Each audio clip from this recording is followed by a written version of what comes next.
বন্যা দুর্গতদের পাশে এবার বৃদ্ধাশ্রমের আবাসিকেরাও। বন্যা দুর্গতদের অনেকেই সাহায্য করেছেন। এবার সহায় সম্বলহীন বৃদ্ধাবাসের আবাসিকরাও বন্যা কবলিতদের জন্য সাহায্যের হাত বাড়িয়ে দিলেন। মানুষের কাছ থেকে পেয়ে নিজের যা কিছু ছিল তার সবটা না হোক অনেকটাই তুলে দিলেন দুর্গতদের জন্য। অবলম্বন বৃদ্ধাশ্রমের আবাসিকেরা তাদেরকে দেওয়া কাপড় সহ অন্যান্য বিভিন্ন সামগ্রী বন্যা দুর্গতদের দান করে দিলেন। মঙ্গলবার এক সংক্ষিপ্ত অনুষ্ঠানে সরকারি প্রতিনিধিদের হাতে বৃদ্ধা মায়েরা শাড়ি তুলে দেন। সেই অনুষ্ঠানে উপস্থিত ছিলেন অবলম্বন বৃদ্ধাশ্রমের সভাপতি তথা মেয়র দীপক মজুমদার, ছিলেন অন্যান্য কার্যকর্তারাও। বন্যা কবলিতদের জন্য বৃদ্ধাশ্রমের আবাসিকদের দান এই মুহূর্তটি ছিল যেমন আবেগতাড়িত তেমনি প্রশংসনীয়। মেয়র নিজেও এই উদ্যোগের প্রশংসায় পঞ্চমুখ ছিলেন। আপনার ঘরে অবলম্বন সংস্থা কর্তৃক এখানে যারা বৃদ্ধা মায়েরা যারা আবাসিকরা আছেন তাদেরকে বিভিন্ন জায়গা থেকে তাদেরকে বিভিন্ন বস্ত্র দেওয়া হয়।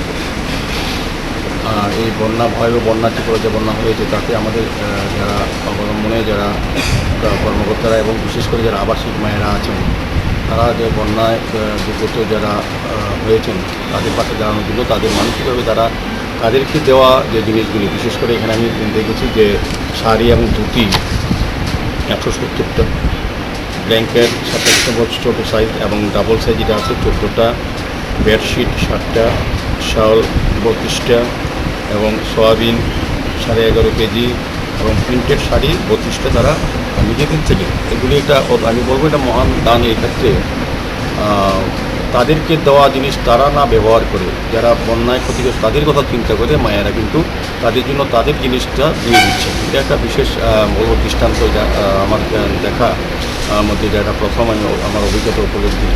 তো আমি ধন্যবাদ জানাই অবলম্বন পরিচালনা যারা সঙ্গে যুক্ত আছেন, দিলীপ বাবু, আমাদের পার্থবাবু, নিয়োগদিদি, সন্ধ্যাদি তারা এবং যারা আছেন প্রত্যেককে আমি ধন্যবাদ জানাই যে তাদেরকে সহযোগিতা করার জন্য এবং তারা যে মানসিকতা তৈরি করে তাদেরকে উৎসাহিত করার জন্য আমি বলবো এটা বিরাট কাজ। এখানে আমাদের স্টেট গভর্নমেন্টের যে স্টেট লেভেল কালেকশন এবং ডিস্ট্রিবিউশন কমিটি যিনি আছেন।